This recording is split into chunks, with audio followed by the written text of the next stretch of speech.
চেতলায় ফিরহাদ হাকিমের ওয়ার্ডে খুন, রাস্তার উপর মদের আসর, সেই মদের আসরে গন্ডগোল, তারপর ফুটপাতের ওপর একজন আরেকজন ব্যক্তির গলায় শাবল ঢুকিয়ে দেয় বলে অভিযোগ। মৃত ব্যক্তির নাম অশোক পাসওয়ান। শনিবার রাত 11:30 নাগাদ ঘটনাটি ঘটেছে চেতলা থানা এলাকার কলকাতা পুরসভার 82 নম্বর ওয়ার্ড, যেটা মেয়র ফিরহাদ হাকিমের নিজস্ব ওয়ার্ড। সেই চেতলার 17 নম্বর যে বাসস্ট্যান্ড, সেই বাসস্ট্যান্ডের সামনে, এই 17 নম্বর বাসস্ট্যান্ডের সামনেই উজ্জ্বল ভট্টাচার্য নামে এক আইনজীবীর অফিস, আর তার সামনেই অশোক পাসওয়ানের গলায় শাবল ঢুকিয়ে দেওয়া হয়েছে বলে অভিযোগ।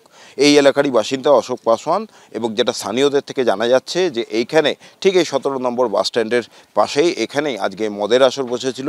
তাতে এই অশোক ছিল এবং সঙ্গে আরও কয়েকজন তার সঙ্গীরা ছিল। সেইখানে গণ্ডগোল হয় অশোকের সাথে বাকিদের, এবং তারপর এটি শাবল নিয়ে অশোকের গলায় আরেকজন ঢুকিয়ে দেয় বলে অভিযোগ।